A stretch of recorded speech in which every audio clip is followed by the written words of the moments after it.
किसान भाइयों नमस्कार। स्मार्ट किसान परिवार में आपका स्वागत है। और आज मैं जो बात बताने वाला हूं ना भाई, वो बात अगर आपने आज पूरी नहीं सुनी और बीच में ही उठकर चले गए तो याद रखना नुकसान आपका होगा और पूरा जिंदगी भर पछताना पड़ेगा कि काश उस दिन मैंने ये बात पूरी सुन ली होती। क्योंकि आज की इस वीडियो में मैं आपको गेहूं की खेती का वो असली राज बताने वाला हूं जो ना तो कृषि विज्ञान की किताबों में आपको इस तरह समझाया गया, न कोई दुकान वाला आपको बताएगा, न खाद पानी बेचने वाला बताएगा और ना आपका वो पड़ोसी बताएगा जो हर साल 25-30 कुंटल गेहूं निकालता है और आप सोचते रह जाते हो कि ये आखिर ऐसा क्या कर देता है जो इसकी फसल आपसे हमेशा आगे रहती है। भाई वो अपने राज छुपाता है, लेकिन आज मैं आपको वो असली राज खोलकर बताने वाला हूं, बिल्कुल जमीन की भाषा में, बिल्कुल किसान की समझ में, बिल्कुल दिल से। और भाई एक बार समझ लो, ये जानकारी आपकी खेती की तस्वीर बदल देगी, पैदावार बदल देगी और आपकी जेब की हालत भी बदल देगी। भाई बात शुरू करते हैं उस सवाल से जो हर किसान के मन में घूमता रहता है कि गेहूं बोने के बाद पहला पानी आखिर कब देना चाहिए।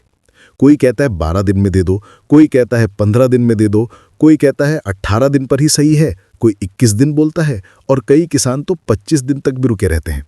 लेकिन भाई ये सब सिर्फ सुनी सुनाई बातें हैं, सच्चाई इससे बिल्कुल अलग है। गेहूं का पहला पानी दिन देखकर नहीं दिया जाता, बिल्कुल भी नहीं। पहला पानी हमेशा और हमेशा पौधे की हालत देखकर दिया जाता है। ये बात आज दिल पर लिख लो भाई। अगर आपने ये एक बात सही समझ ली, आपकी पूरी खेती जिंदगी भर सुधर जाएगी। अब बात आती है कि पौधे की हालत क्या होती है, वो हमें कैसे बताएगा कि अब पानी चाहिए। भाई पौधा भी इंसान की तरह संकेत देता है। जैसे इंसान भूखा होता है तो चक्कर आने लगते हैं, हाथ पैर ढीले पड़ जाते हैं, आंखें धुंधली हो जाती हैं, वैसे ही गेहूं का पौधा भी भूख और प्यास के साफ संकेत देता है। लेकिन हम किसान कई बार इन संकेतों को नजरअंदाज कर देते हैं और किताब वाले दिन पकड़कर चलते हैं। भाई सुनो, गेहूं निकलते ही पहले 10-12 दिन में ऊपर बहुत कम बढ़ता है। आप सोचोगे कि पौधा छोटा ही है, लेकिन नीचे मिट्टी में उसकी जड़ें जोर जोर से फैल रही होती हैं। ऊपर भले 2 पत्तियां दिखें, लेकिन नीचे 7-8 सेंटीमीटर तक जड़ें फैल चुकी होती हैं। यही कारण है कि पहले 10-15 दिन के बाद पौधे को मिट्टी की टॉप लेयर में नमी चाहिए होती है ताकि वो अगली बड़ी स्टेज में जा सके, जिसे CRI स्टेज कहते हैं। अब भाई ये CRI स्टेज क्या है, इसे समझ लो तो आधी खेती समझ में आ जाएगी। CRI मतलब क्राउन रूट इनिशिएशन, यानी जड़ का असली जन्म। जड़ें तो शुरुआत से ही थी, लेकिन CRI स्टेज वो समय है जब पौधा ये तय करता है कि मैं कितनी जड़ें बनाऊंगा, कितने कल्ले बनाऊंगा, मेरा तना कितना मोटा होगा, मेरी जड़ कितनी गहराई तक जाएगी, मेरी बाली कितनी भरी होगी और मेरा दाना कितना पकेगा। ये पूरा फैसला पौधा इसी स्टेज में लेता है। अब भाई इस बात को चमड़ी पर बिठा लो। CRI स्टेज में अगर नमी कम हुई, अगर जड़ को पानी नहीं मिला, अगर पौधे को भूख में छोड़ दिया गया, तो उस साल की फसल की आधी पैदावार उसी दिन खत्म हो जाती है। हाँ भाई, आधी। और CRI स्टेज निकल जाती है 18 से 25 दिन के बीच। लेकिन पौधे के संकेत तभी आते हैं जब वो पानी मांग रहा है। अब भाई मैं आपको 5 संकेत बताता हूं जो बताते हैं कि अब पानी देना ही देना है। पहला, पत्ती का रंग हल्का मटमैला हो जाता है, वो चमक नहीं रहती जो पहले थी। दूसरा, मिट्टी की ऊपरी सतह सफेदी दिखाने लगती है और हल्की दरारें आ जाती हैं। तीसरा, पौधा 3 से 4 पत्ती की स्टेज पर पहुंच जाता है।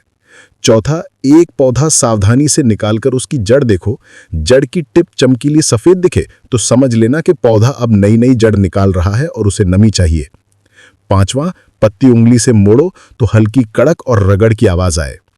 भाई अगर ये 5 संकेत दिख गए तो फिर पानी देने में देरी मत करो, क्योंकि अगर आपने पहले पानी को 3-4 दिन भी लेट कर दिया तो फुटाव सीधा आधा हो जाएगा, और अगर फुटाव आधा हो गया तो बाली छोटी बनेगी, तना पतला रहेगा, दाना आधा भरेगा और पैदावार में सीधा 5 से 8 क्विंटल की कमी।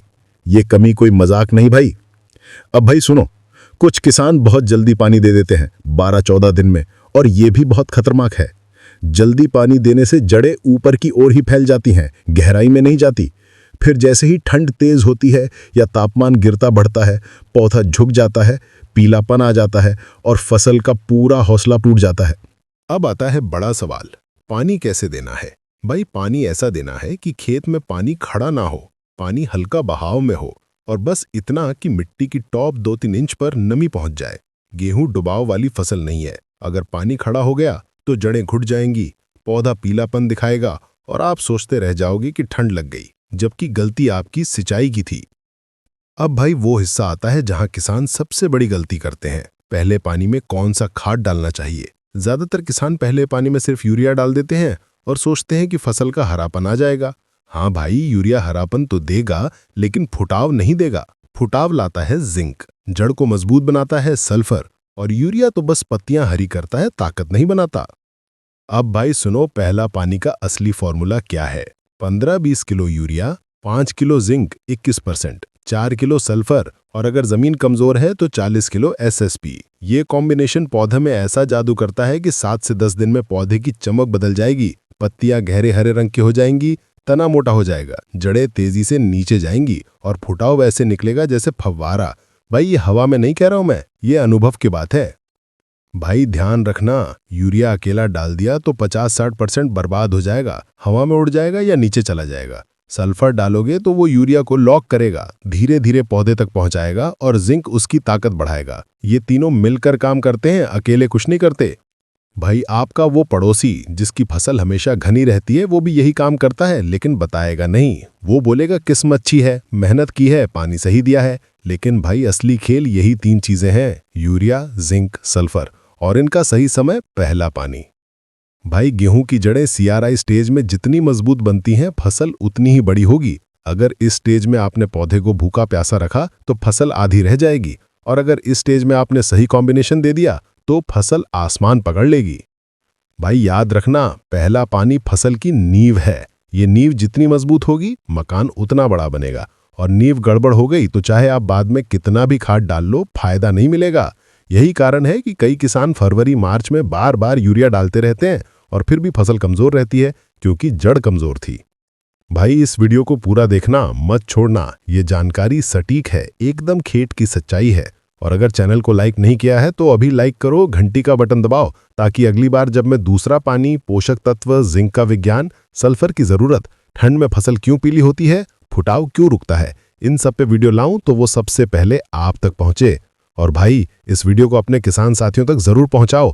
फेसबुक, व्हाट्सएप ग्रुप सब जगह भेजो, ताकि और किसान भी जागें और सही खेती सीखें। मैं अकेला कुछ नहीं कर सकता भाई, लेकिन हम सब मिलकर पूरे गांव की खेती बदल सकते हैं। और भाई एक बात जरूर कमेंट में लिख के बताना कि आपने पहले पानी में अभी तक क्या क्या डाला है और कितनी देर में पानी दिया है। आपकी बातों से ही मैं अगला वीडियो बनाऊंगा, ताकि आपकी जरूरतों के हिसाब से जानकारी मिले।